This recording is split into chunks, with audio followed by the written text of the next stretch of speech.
En primer lugar, muchas gracias al profesor Jorge Mácar por haberme invitado, y creo que efectivamente las conferencias que se dieron este año han sido todas sumamente importantes, porque con personas todas ligadas a la academia filosófica, sin embargo, se han mostrado en ellas caminos bastante alternativos para la filosofía, es decir, cosas que están entrando en la academia con cierta dificultad y que hablan de una filosofía en la Argentina que tiene vida. Y eso me parece sumamente importante, y creo que las elecciones que hizo Jorge en ese sentido fueron muy buenas, porque hay gente que no se ha limitado a repetir de forma mimética esos grandes textos que hemos aprendido cuando hicimos nuestras carreras en la facultad.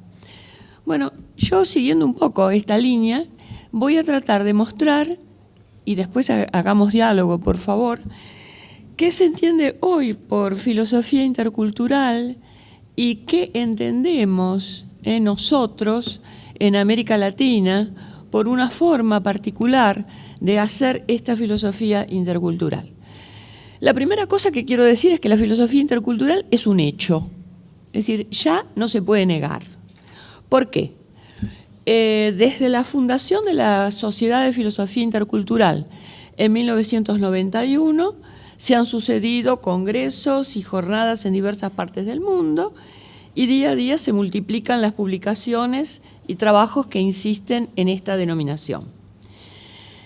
Uno de los representantes más importantes de la filosofía intercultural, que es un colega de origen cubano, Raúl Forné Betancourt, publicó el anteaño pasado este volumen que se llama, en castellano, Historia y Desarrollo de la Filosofía Intercultural, donde pasa revista a 30 años de filosofía intercultural que se han desarrollado en diversas partes del mundo: Asia, África, América Latina, Europa, etc.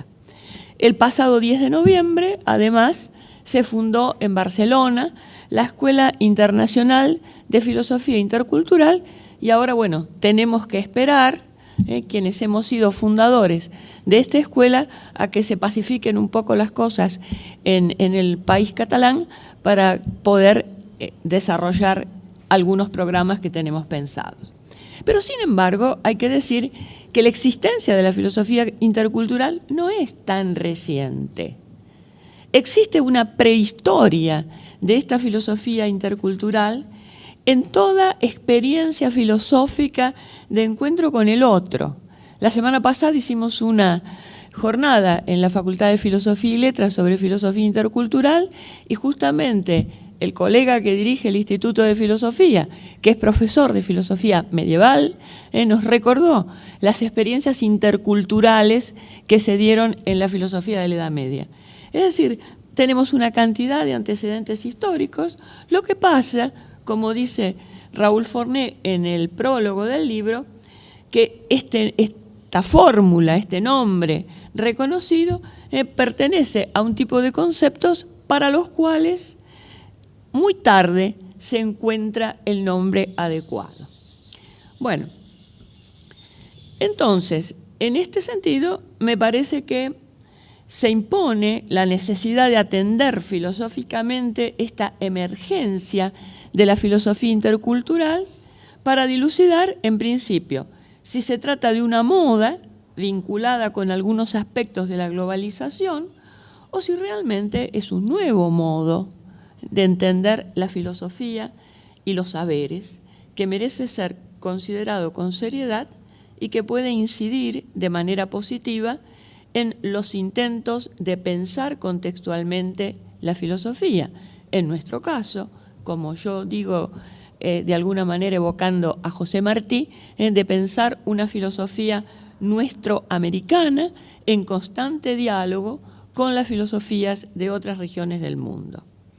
¿Por qué este tema de la moda? Bueno, muchos se lo preguntaron, porque la filosofía intercultural, así con nombre y apellido, surge justamente cuando nos empezamos a preguntar qué transformaciones en el campo del pensamiento puede traer consigo la globalización. Es decir, globalización de los mercados, globalización de las informaciones y demás, Bueno, ¿podemos seguir pensando efectivamente con las mismas categorías que estábamos pensando antes? Algunos dijeron, no, lo que pasa es que los filósofos europeos y norteamericanos se quieren remozar un poco para vender, seguir vendiendo su filosofía centralista de alguna manera en otros moldes.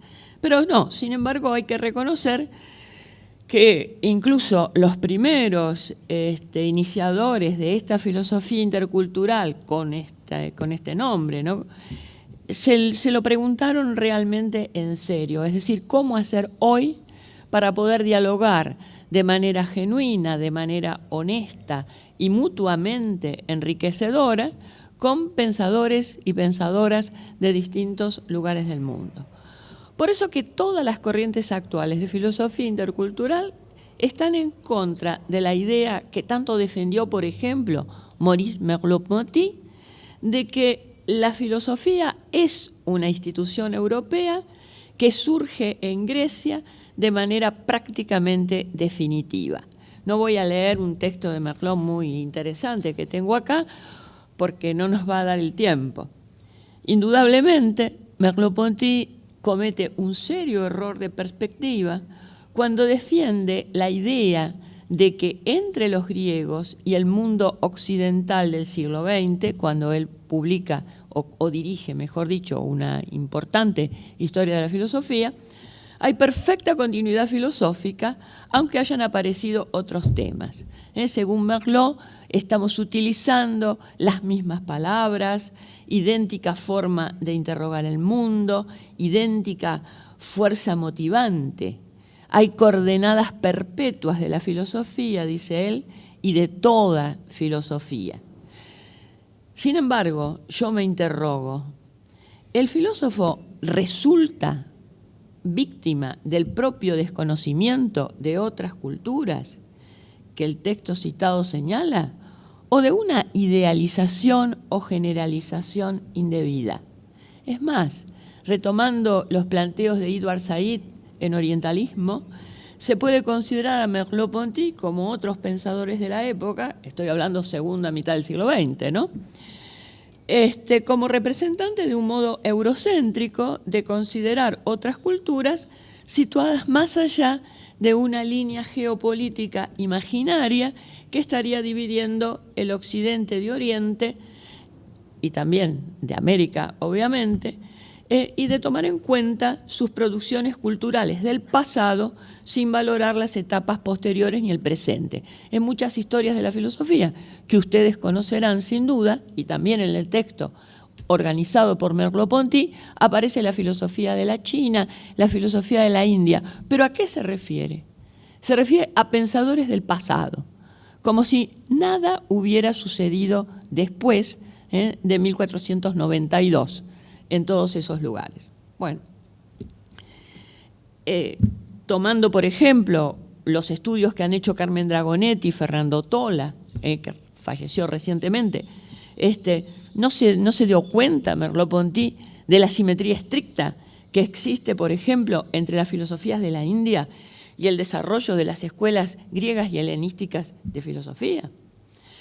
Bueno, en contraposición a estas ideas, el que fue primer presidente de la Sociedad Internacional para la Filosofía Intercultural, justamente un filósofo indio de nombre Ram Adarmal, realiza una caracterización general de la filosofía intercultural en un artículo antiguo, pero que todavía se puede ubicar por internet, y él manifiesta que, ante todo, la filosofía intercultural no es una filosofía o un sistema filosófico, sino una nueva orientación filosófica, o dice él mejor, una orientación o una actitud protofilosófica, según la cual el espíritu de la filosofía, se llame con esta palabra o equivalentes u otras, se puede realizar efectivamente en diversas culturas. Y entonces presenta 7 rasgos, ¿no?, más o menos, que podríamos decir característicos. Una especie de, diríamos, la filosofía intercultural sería una especie de filosofía perennis, no en el sentido de tener siempre los mismos temas, las mismas corrientes, los mismos métodos, sino justamente de presentar una especie de unidad en la diversidad. En segundo lugar, el tratamiento de cuestiones que han sido planteadas en diferentes tradiciones y que persisten con diversas respuestas, cuya simetría, sin embargo, impide una universalización total, pero justamente en la diversidad está la riqueza. En tercer lugar, la idea de que no existen ni culturas puras ni filosofías puras, y que todas las tradiciones filosóficas están impregnadas por otras tradiciones filosóficas. En cuarto lugar, la tesis de que la universalidad de la racionalidad y del pensamiento se manifiesta en todas las culturas filosóficas del mundo. Es decir, todas tienden, así como aspiración, a una universalidad. Y aquí sale la idea, por ejemplo, de la filosofía intercultural como traducción o la idea de una hermenéutica analógica posible entre las diversas filosofías. La concepción de que la filosofía intercultural se presenta además como un tipo de emancipación de toda forma de centrismo, sea eurocentrismo, sinocentrismo o el que se nos ocurra. Es decir, y la necesidad de una nueva historiografía de la filosofía que efectivamente abarque todas las tradiciones de la filosofía. Además, la pretensión obvia de que la filosofía intercultural se desenvuelva en un horizonte intercultural de pluralismo, diversidad y diferencia entendidos como valores, es decir, no tolerados, sino entendidos efectivamente como valores.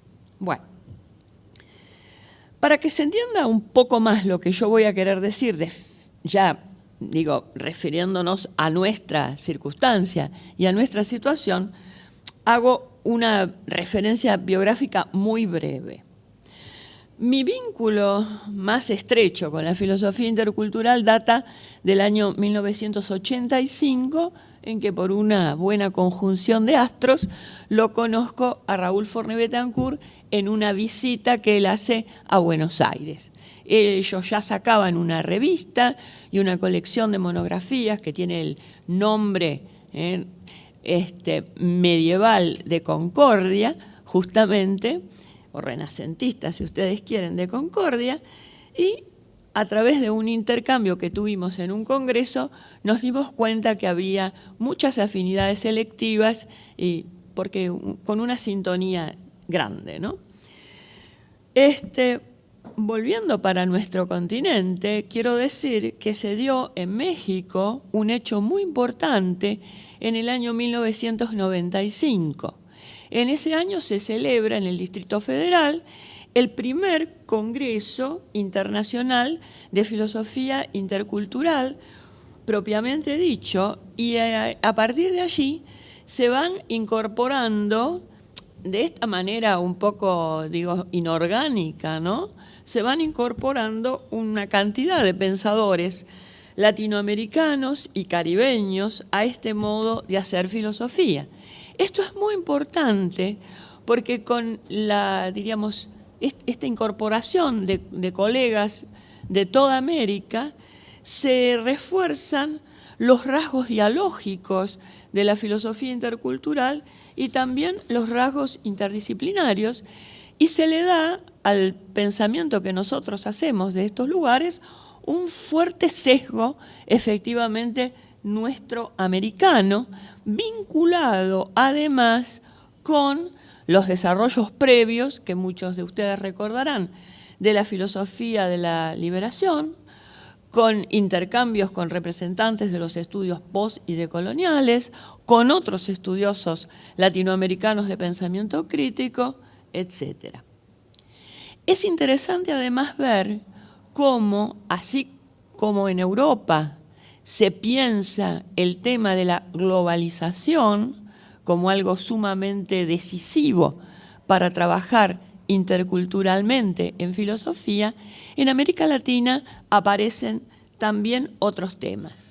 Indudablemente la globalización neoliberal que nos ha afectado y nos sigue afectando de manera muy fuerte en nuestros países y que ha provocado realmente, yo diría, una catarata de pensamiento, no solamente intercultural, sino de pensamiento crítico sumamente rico. En segundo lugar, y de no menor importancia, de mucha importancia, tengo que decir, es la emergencia de los pueblos originarios de nuestra América y de otros grupos minorizados que llevaron y llevan adelante luchas por el reconocimiento de sus derechos y, ante todo, de su derecho a existir. Y también luchas por el reconocimiento de sus identidades. Podemos poner una cantidad de nombres, diversos movimientos de mujeres, los Semterra, diversos movimientos sociales, etcétera. Pero es interesante tomar, y voy a hacer un pequeño excursus acá, porque me parece decisivo, tomar conciencia del debate que se dio alrededor del año 1992, con motivo de cumplirse el 5º centenario del pretendido descubrimiento de América.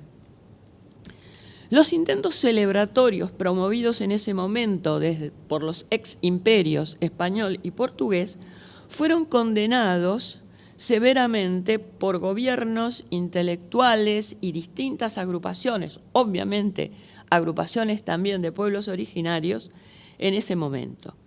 Las reacciones más eficaces justamente y que influyeron tanto en la conciencia pública y que promovieron cambios políticos además y promovieron cambios en torno a esa famosa denominación. Ya nadie habló de celebración, no se celebró el 5º centenario, se conmemoró, se repudió, etcétera, pero no se celebró. Obviamente las reacciones más importantes provinieron de los numerosos grupos descendientes de los pobladores originarios, víctimas de la conquista y del expolio primero y después encubiertos y olvidados. Se pueden citar una cantidad de documentos de ese momento, pero pensando sobre todo en la producción filosófica, yo quiero señalar dos importantes. Una que proviene de Europa, que es el famoso libro de Tzvetan Todorov, La conquista de América, la cuestión del otro, previa a esto, del año 82, y justamente las conferencias pronunciadas por Enrique Dussel en Frankfurt en 1992, que se titularon precisamente 1492, el encubrimiento del otro, hacia el origen del mito de la modernidad. Ese es un libro que también lo pueden bajar de internet en cualquier momento. En ese momento yo hice una pequeña contribución a esto, estudiando justamente la cuestión de los nombres, es decir, cómo se denominaba o se quería denominar estos 500 años. Bueno, además de esto, tenemos que ver la conciencia cada vez más aguda de la condición colonial y neocolonial que impregna desde los imaginarios sociales y culturales hasta las formas de organización política, social y económica en nuestros países, y que se sintetiza en la distinción que hizo Aníbal Quijano, el sociólogo peruano, entre colonialidad del poder, colonialidad del saber y colonialidad del ser. También influyen en la conformación de esta nueva filosofía, yo diría, o de estas nuevas corrientes de filosofía, la consideración de los constantes y pauperizados flujos migratorios que vienen del exterior a nuestros países y que vemos obviamente en todo el mundo, a los que se deben agregar contingentes de desplazados por la guerrilla, por los paramilitares, por el narcotráfico, siendo Colombia, como bien sabemos, el caso paradigmático. Les recuerdo que, por ejemplo, un filósofo que se ocupó bastante de estas cuestiones, también francés, Etienne Balibar, habla de las migraciones como el fenómeno político mayor de nuestro tiempo. Y yo me he permitido cambiar un poquito la frase de Balibar y decir que las migraciones son el fenómeno biopolítico mayor de nuestro tiempo. ¿Biopolítico por qué? Biopolítico por la injerencia que tienen efectivamente los estados y agrupaciones de estados, obviamente, en este punto. Quiero señalar, ¿no es cierto?, como digo, algo importante, que en la Argentina en el año 2003-2004 y en la República Oriental del Uruguay en el año 2008 se sancionaron sendas leyes migratorias que reconocieron el derecho humano a migrar. Creo que en este sentido hemos retrocedido en los últimos tiempos y no quiero dejar de señalarlo porque para la filosofía intercultural el tema de las migraciones, así como el tema de los pueblos originarios, son dos temas de especial tratamiento. Bueno, otro tema importante para la filosofía intercultural y para esta filosofía intercultural liberadora de nuestra América es indudablemente el tema ambiental, ¿no? La conciencia del carácter planetario de este deterioro ambiental, de lo que sucede en nuestros países y también la conciencia de la crisis de los ecosistemas. Entonces, la filosofía intercultural nuestroamericana, ¿cuánto tiempo me queda, Jorge? Bueno, saquen por favor un pañuelito cuando se aburran o interrumpan y listo. La filosofía intercultural nuestroamericana liberadora comparte obviamente con algunos rasgos con el resto de la filosofía intercultural. En primer lugar, se destaca por un modo de entender las culturas, y yo hablaría mejor de configuraciones culturales, como señala Alejandro Grimson, ¿no?, carente de todo esencialismo tradicionalista. Es decir, las culturas son concebidas como entidades abiertas, dinámicas, situadas espacial y temporalmente, susceptibles de cambios, de negociaciones y también de desaparición.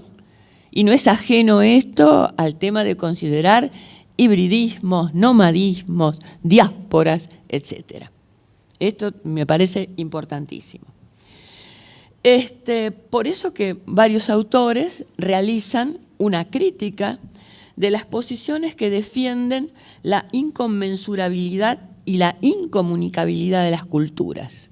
Si nos ponemos en ese tipo de posiciones, todo diálogo sería imposible, toda hermeneusis mutua sería imposible y quedaríamos no sé en dónde, porque realmente no es imposible el diálogo, porque tenemos como fenómeno universal registrado desde que se nos ocurra el fenómeno de la traducción. Como dice Humberto Eco, más allá de las teorías que hablan de la incomunicabilidad de las lenguas, la gente traduce y se comunica. A veces se comunica a los palos también, pero se comunica. Entonces, si la gente se comunica, la comunicación es posible y la filosofía intercultural es posible. Bueno, también por eso la filosofía intercultural critica el carácter museal del multiculturalismo y su metáfora del mosaico. Sobre eso, si quieren, después podemos hablar, porque yo he trabajado mucho este tema y realmente me fascina. Y sobre todo se enfatiza la idea de que el reconocimiento intercultural posibilita más que diálogos, polílogos, en el sentido de múltiples vínculos de diálogo, entre personas y grupos que se identifican con culturas diferentes. Y estas culturas o configuraciones culturales, así entendidas, con todo este dinamismo, son obviamente el suelo natal de las categorías filosóficas. Esto implica, por lo tanto, defender la idea de la existencia de diversos estilos o formas de razón y de saberes, cuya presencia en diverso grado puede detectarse en todas las culturas y se sostiene, por supuesto, la posibilidad de un intercambio partiendo de una base de reconocimiento mutuo. Este tema del reconocimiento es absolutamente importante. Después me voy a referir a este libro. Esto es casi un chivo, yo escribo acá. Bueno, entonces, ¿Qué quiero decir con esto? Si nosotros pensamos la cuestión del reconocimiento en serio, y la pensamos desde nuestra América, como si la pensamos desde el África, la pensamos desde el Asia, la pensamos desde las culturas sometidas de Europa, tenemos que incluir en esta teorización que hacemos de él las variables del poder y de la dominación. Por eso que la filosofía intercultural nuestroamericana, pero también los africanos, los asiáticos, etcétera, nos definimos como una filosofía del reconocimiento crítico que asume además la tarea de una reparación histórica para superar las sesgadas concepciones occidentales del reconocimiento, haciéndose cargo de la historia de la inhumanidad que acompaña como su sombra a la filosofía occidental. Vale decir, las violencias y los daños físicos, culturales, epistemológicos y morales causados al otro por los procesos de conquista, colonización, evangelización e imperialismo, hasta culminar en los terrorismos de Estado, en las guerras actuales, en dejar que la gente se muera en el mar o en el desierto. En consecuencia, quienes trabajamos en esta línea de pensamiento, nos hacemos cargo de la condición colonial y poscolonial que ha asignado la práctica de la filosofía en los países sometidos a esta condición. Conceder lugar epistémico a la pluralidad de las memorias de los pueblos y asumir la tarea de colaborar para la obtención de condiciones de simetría, reaseguro de la posibilidad de intercambios interculturales fecundos y de la filosofía intercultural misma. El vínculo inescindible de la reflexión filosófica con estos contextos impone al investigador, a la investigadora, la obligación de atender al hecho duro, tal como lo hiciera eficazmente la filosofía de la liberación, de que los países americanos y caribeños en el presente, en gran medida, y sobre todo en su pasado, se han visto sometidos a diversos y variados procesos de dominación, exacción y exterminio, que han dado como resultado la existencia de enormes mayorías populares, empobrecidas, miserables y oprimidas, a las que se les ha negado el lenguaje, la cultura y obviamente la tierra. Bueno, para señalar algunos de los desafíos de la filosofía intercultural, me refiero brevemente, no voy a leer esto, por favor, a 4 o 5. En primer lugar, la filosofía intercultural, cuando hablo de filosofía intercultural hablo de un cúmulo de corrientes, pensadores, pensadoras, etcétera, que hay en distintos países y sobre todo en nuestra América. No es una tarea que va a desarrollar una sola persona, eso indudablemente no. Los otros días una señora que venía de España me dice, ¿pero usted piensa que usted lo va a hacer? No, le digo, si yo me voy a morir muy pronto. Le digo, así que no, eso seguramente no, pero bueno, vamos haciendo un poco de camino y seguirán otros si se puede, y si no se perderá esta iniciativa, pero vamos a tratar de que no se pierda. Entonces, el primer gran desafío es el de poder admitir una pluralidad de formas de razón y de saber y poder llegar a diálogos reales entre estas razones y saberes plurales.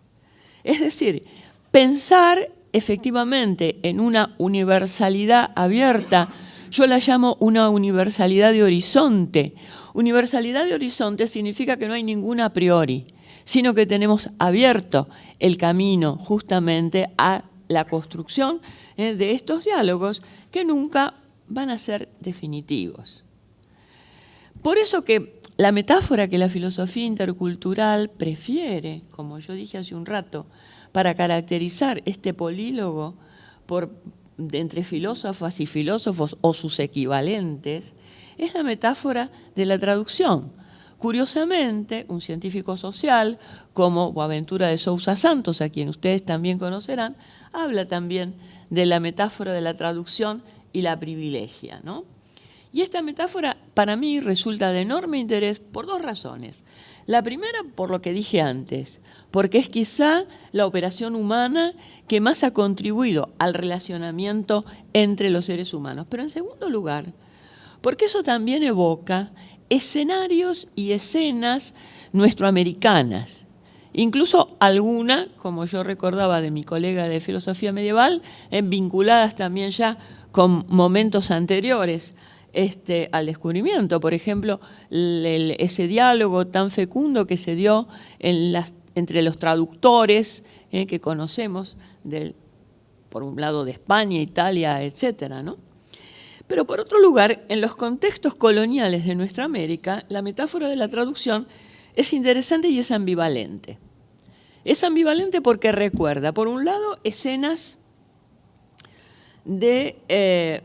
posibilita la comunicación, es verdad, pero se vuelve transmisora del acervo teórico y práctico del colonizador, considerado valioso, y en menor medida de la del colonizado, considerado menos valioso o desvalorizado.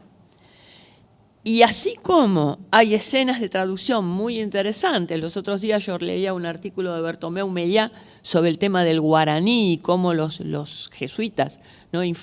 Trabajaron este tema, bueno, y después la práctica desaparición como lengua culta, hay momentos tremendos en los que la traducción se vuelve una escena de vasallaje y de dominación, como es el famoso caso de ese requerimiento que se leía a las poblaciones indígenas. No sabemos qué entendían los indios cuando se les leía eso, pero no importa. Pero lo que se decía era, o ustedes se someten o les viene la guerra justa. Eso es una historia larga, interesantísima. También hay que reconocer que en Latinoamérica la filosofía se institucionaliza en general sin relación alguna con la concepción del mundo y ni siquiera con potenciales referencias al mundo categorial y simbólico de las lenguas y culturas amerindias, suponiéndose, en muchos casos, no en todos, por suerte, que la filosofía no puede surgir de esas culturas. Por eso que el trabajo ahora, en este sentido, es mucho mayor y como señala un colega muy querido colombiano, Adolfo Albán Achinte, afrocolombiano, además, necesitamos efectivamente estas traducciones entre filosofías, polílogos de razones, como enriquecimiento exponencial del pensamiento que dé cabida a la auténtica posibilidad de contribuir a la generación de filosofías de la reexistencia. A mí me encanta esta frase de Albán Achinte en Filosofías de la Reexistencia. ¿Qué es resistencia para todos? No es solamente reexistencia para aquellos que han sido sometidos y olvidados. Yo creo que en este sentido considerar esto como un bien es importante porque nos ayuda a reexistir a todos. Bueno, otro punto importante es que para la filosofía intercultural se redefine lógicamente la filosofía y su campo de trabajo intelectual.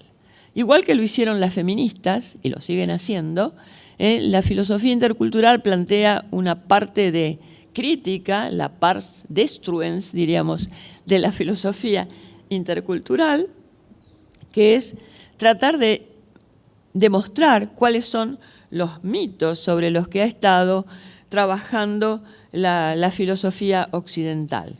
Pero, por otro lado, tratar de pensar de manera situada y responsiva, no solamente desde ahora, porque como yo les decía, no estamos creando nada desde cero, sino pensar en nuestra rica tradición intelectual latinoamericana. Yo lo nombré a Martí, pero puedo hacer un listado de miles, pensar en esta rica tradición que nos han ido abriendo e indicando el camino. Se impone por lo mismo una revisión crítica también del canon histórico de la filosofía occidental y una ampliación de las fuentes del pensamiento filosófico. No solamente una ampliación pensando en textos escritos, sino en esa maravillosa riqueza de la cultura oral y de fuentes para pensar que no son solamente las fuentes académicas. En nuestra América tenemos una riquísima tradición de utopía, ensayo, periodismo, etcétera, que son fuentes efectivas para pensar. Y acá quiero hacer referencia, porque estoy en esta casa, quiero hacer referencia a una tesis de doctorado que tuve la honra de dirigir junto con un colega francés, Pierre-Antoine Fabre, de la doctora Diana Beatriz Viñoles, a que le sonará a algunos de ustedes. Diana hizo su tesis sobre espacio-tiempo en la vida de Alice Domon, 1937-1977, una biografía filosófica. Esta tesis se hizo entre la Universidad de Buenos Aires y la École d'Haute Études en Sciences Sociales de París. Y fue publicada en el 14 bajo el título de Las religiosas francesas desaparecidas, biografía de Alice Domon. ¿Por qué hago referencia a esta tesis? No solamente porque estoy aquí, sino hago referencia a esta tesis porque es un verdadero trabajo de filosofía intercultural. Y ahora digo por qué. En primer lugar, la tesis toma como fuente de trabajo fuentes no filosóficas. ¿Cuáles fueron las fuentes de la doctora Viñoles? Las fuentes fueron la correspondencia de la hermana Katy, de Alice Domon, con sus familiares, los curas que la guiaron, las hermanas de su primera pertenencia religiosa y demás personas que la conocieron. Y además, Diana hizo el inmenso trabajo de poder entrevistar a casi todas las personas vivas que la habían conocido. Entonces tenía, por un lado, ese riquísimo material de cartas que se lo proporcionó la familia Domon, que apoyó muchísimo esta investigación, y por el otro lado, estas entrevistas que ella realizó en la Argentina y en Francia. Tengo que aclarar también que los viajes internos en Francia de Diana los pagó también la familia Domon. Entonces, una de las hermanas, la menor, Gaby, una de las hermanas de Alice Domon, estuvo presente en la defensa de la tesis, que la hicimos en la Facultad de Filosofía y Letras.